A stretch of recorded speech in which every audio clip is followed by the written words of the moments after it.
Saturday's here, that's right. Red and black greetings, this is Flamengo. Welcome to the Paparazzo Rubro Negro channel. If you're just arriving, I invite you to follow, like, and share on all platforms. If you're on YouTube, please subscribe, turn on notifications, and like the video. All right, let's go. I'll bring you important information. I'll start by sharing Flamengo's likely lineup for tomorrow's game against Santos. We have a very important game coming up. Flamengo needs to win this match against Santos no matter what. Palmeiras faces Mirassol away from home. Mirassol hasn't lost a single game at home. This is Palmeiras' chance to lose points facing Santos at Vila Belmiro with Neymar playing. The story could change, and Palmeiras may lack many players. Also, with players called up, Flamengo will have to, even with a depleted squad, like I said, with several called up, Carrasco, Plata, Alexandro, Danilo, and the Uruguayans. Flamengo must win both games to put pressure there. With 5 rounds left, Flamengo and Palmeiras are tied in points, just 1 win apart, or possibly not even that. Who knows, man? 2 wins for Flamengo, 2 draws for Palmeiras, and Flamengo goes ahead. We have to believe, but Flamengo needs to win. They have to beat Santos. By the way, Neymar arrives in Rio de Janeiro today. He'll train to face Flamengo tomorrow. He didn't come on a direct flight because he was getting ready there to be 100% physically fit. The probable lineup for Flamengo, I'll bring it to you right now. Agustin, Rossi, Varela, or Royal. I think they'll choose Varela, Danilo, Leo Pereira, Alexandro, Eric Pulgar, Saul, Arrascaeta, Carrascal, and Samuel Lino, and Bruno Henrique leading the attack. This could be Bruno Henrique's last game of the season because if he's suspended on Monday, it's Bruno Henrique's last game of the season. Okay? We really regret this situation.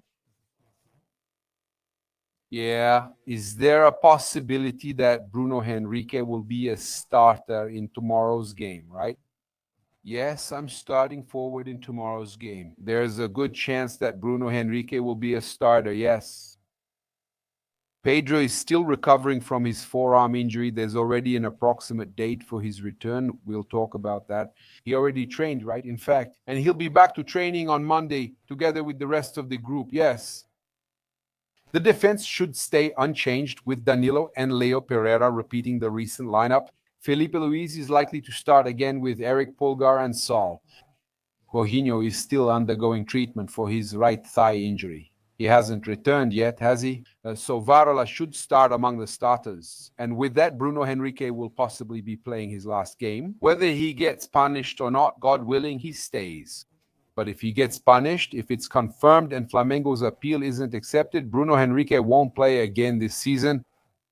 And this could even be accepted by South American Football Confederation, and he might not even play in the Libertadores final. So we really have to hope so that Bruno Henrique, doesn't get suspended, doesn't have the punishment confirmed on Monday. Honestly, I think, unfortunately, that the worst is going to happen because it's not about wishing bad things, but I think it's difficult. Here they are. They agreed to keep the appeal there. Look, we had an unusual request from Fabio Sormani, right? Let me share it here and show you. Look how crazy this is. Fabio Sormani, right? It's him. He's a Santos fan. Look at what he said. If Flamengo is smart, they have to think about the championship. The next game is Santos versus Palmeiras. If they thrash Santos on Sunday, Santos is done. If Flamengo wins 1-0, 2-0, or by a large margin, it makes no difference. Sormani Santos can still face Palmeiras with their heads held high.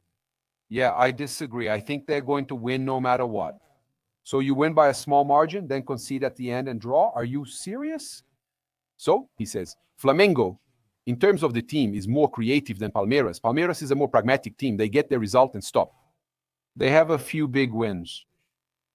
Flamengo wants to impress. I have no expectations for Sunday, and I'm very worried. Fabio Sormani said Flamengo is a better soccer team than Palmeiras. So what do you guys think about that? Honestly, I think it's complicated, okay? I think Flamengo has to go for a big win like that. It's not about winning by a little. Thinking about the game, thinking about the next game, that's all nonsense.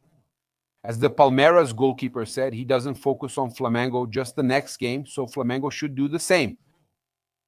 Flamengo can't keep thinking, oh, the game against Santos, but we can't win by too much. Otherwise, Santos will be upset. Come on, Sormani, seriously. Otherwise, Santos won't be ready to face Palmeiras. Santos has to. On the contrary, Flamengo has to leave Santos in a terrible situation, so Santos is forced to beat Palmeiras. Look, let's just see the face. Trophy, but I want to thank the fans who were the ones who voted and invite them to keep supporting the team. October was a very important month for us to secure qualification for the Libertadores final. So that's it. I keep going down the same path, counting on the support of the fans. May each day be more intense and may their support for us grow so we can arrive strong at the final and celebrate together with everyone. Now, let the face there. Yeah, that's it. Yes, honestly, I was very grateful to the fans for choosing that goal. It was very special. It's because we were able to get the win in a really important match. Carrascal there, as you can see too, right? I took it out because of the music, but Carrascal then also won the most beautiful goal, right? It's important for us to talk about Carrascal, right? Carrascal, who's playing really well, right? But unfortunately, Flamengo will probably lose Carrascal, as I said yesterday, in the matches against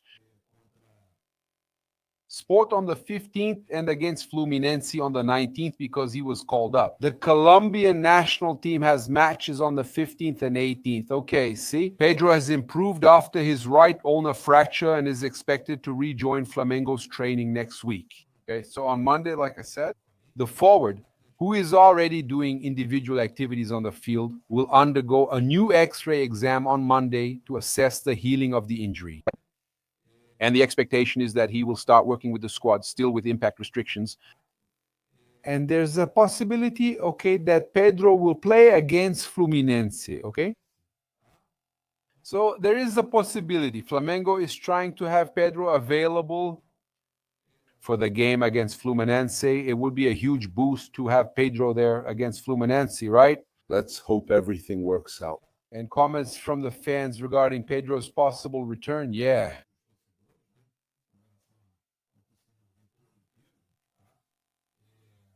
People joking around saying Calcio worked, it was the milk, right? I already want him playing again. Fernandinho sent it in, and Davi Nunes, who mentioned Calcio. It's Regina Celia clapping, master of ceremonies Adam with his family, saying, good afternoon, Papa.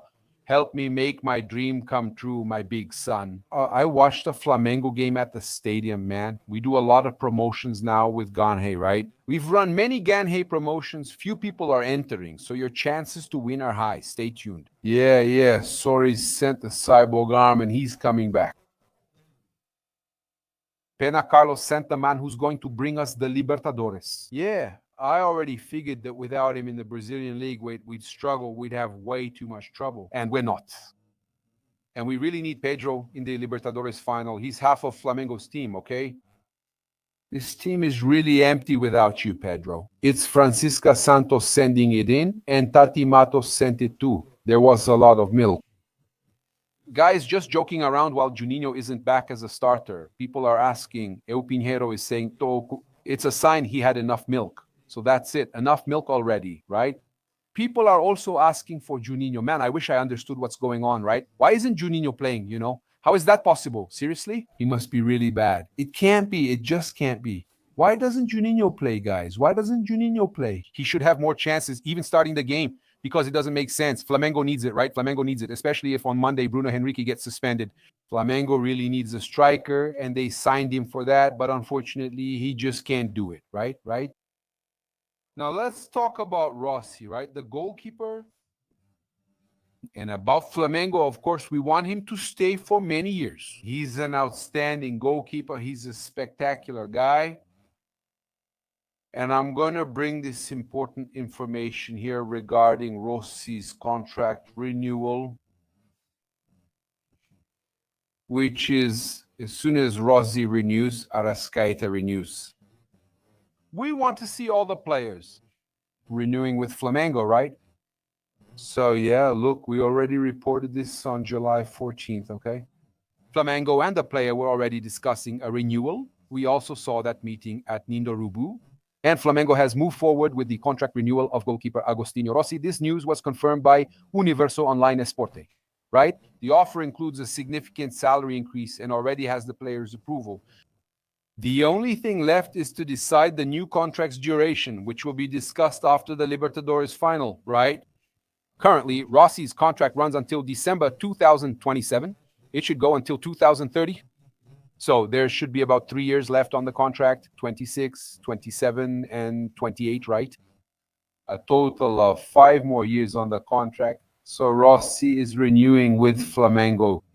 Arrascaeta, I told you, we're just waiting for the contract to return from the president and top management for signing. But it should also be confirmed, I believe, by the end of the year. Contract renewals for Arrascaeta, Rossi, and Pedro. Okay, guys. A new contract should be reconsidered.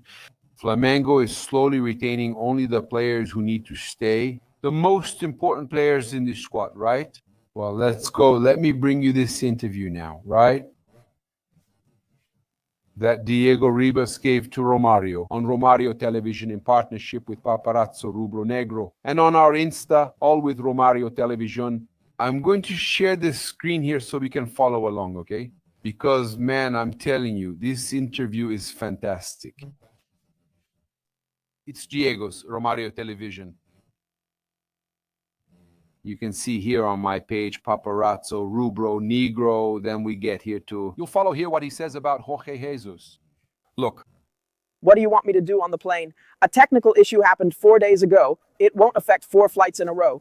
About the plane issue, he went to get the plane. He takes 4 planes. All 4 aren't going to have a problem, right?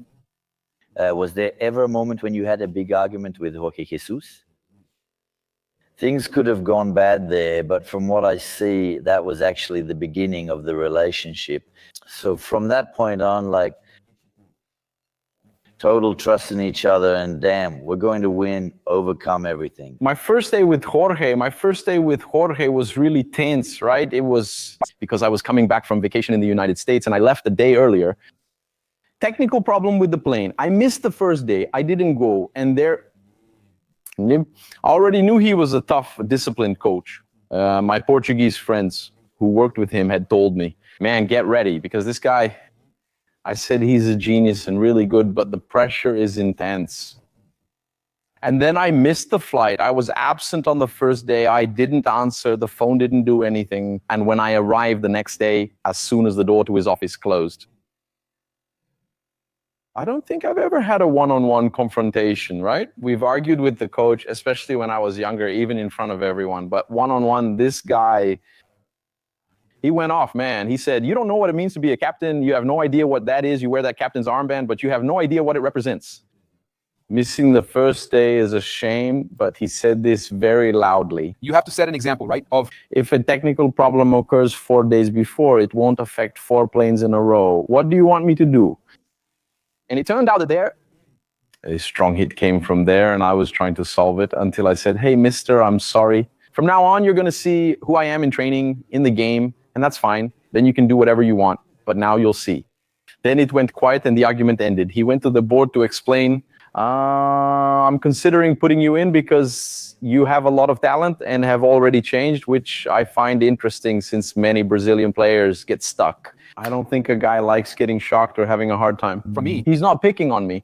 I said, there was a technical problem with the plane. What do you want me to do about it? He wanted the best, right? He actually wanted the best for himself, right? He actually wanted the best for himself. And he realized that, right? He realized that it's really important to notice this kind of thing now. Diego said also about another important issue we should mention here. So I invite you to go to the Instagram of Romario Television and to ours as well. It's there. It's a collab with us about a sad moment, about Jorge Jesus' departure. Let's see here. Diego talked about Jorge Jesus' departure. Look,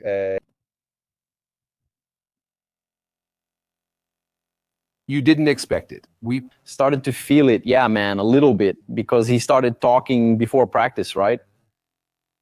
We started to feel it. It was sad. And the first one who knew, right, was me. He called me. I was in Santa Catarina at the time. And man, we cried on the phone. Not even 2. Kids were there then, right? I don't think I've mentioned this before, but Yeah, because he's a guy who Jesus crying. He transformed. and was changed, right? He knows that. Jorge, After his time there at Flamengo, he left there much better. He's a guy. He was a more rational guy, and there he left with his emotional side. But hey, wait, this exists in soccer. He hadn't noticed it before. He improved his emotional side, which some people had criticized. Man, such a strong guy. And then when he leaves, we say, damn, now that things started getting good, we won everything. We're going to win everything again. And inside there, that's how we talked, right? He said, why? So you'll say it's harder now? That's when we'll actually win, now that we know each other better? but I saw that when the fans stopped coming because of the pandemic, the stadium was empty and he was living far from his family. It made him sad. He called me from Santa. Catarina, He said, Captain, I'm going to leave. I can't do it anymore and all that.